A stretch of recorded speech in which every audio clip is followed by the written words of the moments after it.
In this next segment, I'm talking about malachite. Malachite, spelled like this, is a semi-precious stone. It's a copper carbonate.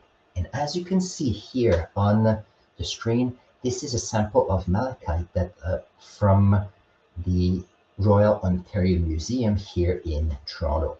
So you could see how the layers, and often people have little rocks where we have malachites and we see the lines. This is one of my favorite rock because of the color intensity right here. Now, the reason why I like this one, besides the color, is that it shows evolution in how geological time can be. So let's see if I can make this bigger. So you could see here, so first of all, in order to have malachite, you need copper. So there's some places around the world when there's some copper, when it's in contact with rain, with the environment, with the oxygen and water, what happens is that some changes happen. So if I go back to my board right here, an example for that would be if you take a mineral that we use to extract copper in our society, it is what we call chalcopyrite. Chalcopyrite is 1 atom of copper, 1 of iron, and 2 of sulfur. So this is called chalcopyrite,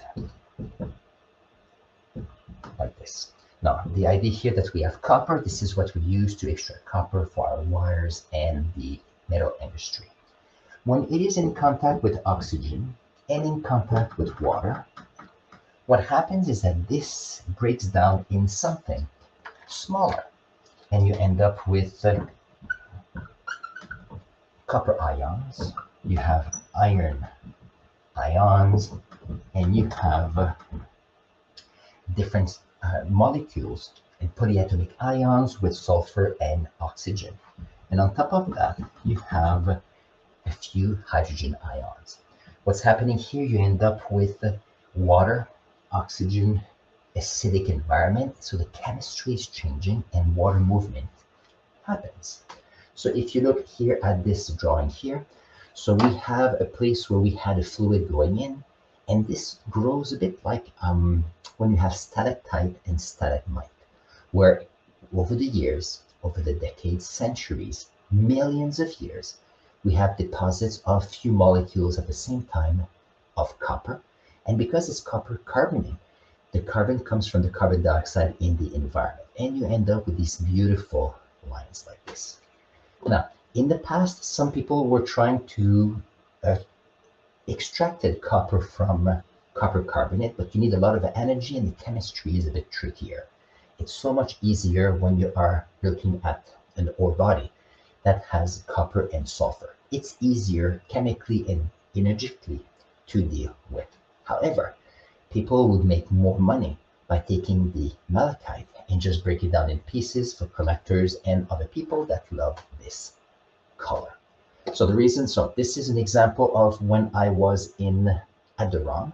I'm going to show you another a sample I have. So last week when I did my sample on spodumene, I tried something, it was on white paper. Someone says, you need to try to do better. So that's what I did this week. So this week I was able to get an old extra cameras, first of all, so that I could, there you go, I could get another view from here. So let's see if I can go this way. So here I was able to get, so let's see if I can, so the person says, okay, first of all, a second camera could be a good idea. Then a black background would be better than a white background. So I'm working on things. This is a construction paper. I think if I can get black velvet, that'll be great. But if you are looking at this sample side, what I was saying on the video is that this is a piece of rock from the Eastern Township in Quebec province. It shows very tiny microscopic crystals. It is far from what the museum quality piece would be. I do understand that. But the beauty of this one is that it's malachite, something I collected. It's also an environment that contains copper. So this is a shale. That means that it was mud or silty environment that was a sediment. Through metamorphic processes, it got flattened, and then you have the copper that changed the area. to make sure that it would deposit in the fracture right here. If I remember well, it was a fracture, and then when you were cutting the piece, you could find it. So there you go. I'm going to still mention that if you look at, oh, that's not what I wanted to show. Let's see, share a screen, entire screen, and there we go. I have to say that when I look at a piece like this, it makes me dream, and some of you may dream as well. However, there's nothing better than collecting and finding minerals yourself. And I think that's all part of what I'm trying to share here.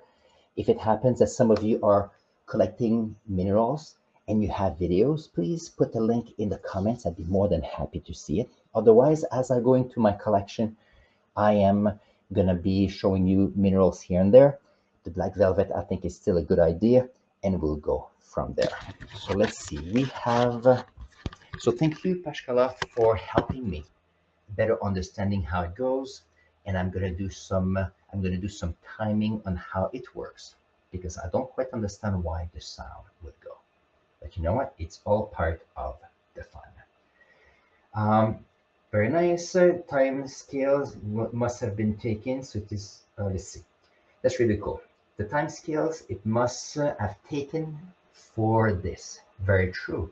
So if you think of the Appalachian and the Appalachian Mountains on the eastern part of North America, it's an old mountain chain. So it's several 100 million years, probably even more. Oh, that's a good question. Let's see if I can do a quick research. So age of the Appalachian mountain chain. So here we have 1.2, so between 250 million years to about 1.2 billion years ago.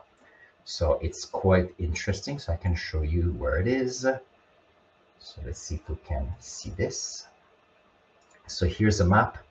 So the Appalachian Mountains are right here on the edge. So here, this is the Quebec province. We have here the Atlantic. We have here the Philadelphia, New York. So the eastern side of North America. So a quarter of a billion years to about 1.2 billion years ago. So what happened is we had the transformation, and over the year, when you have metamorphic rocks that are squeezing and squeezing, sometimes fluid after a while can move because you've got fractures here and there. And it's a good question to know how old this would be. So there's two parts someone would have to do here. The first part will be to date the rocks. That would be the first thing. And second, this happens much later, and would have to see how we can date the malachite there. And that would be trickier because we would have to find the date of specific molecule. I don't even know if we can do that, which is fun. Anyway, great question.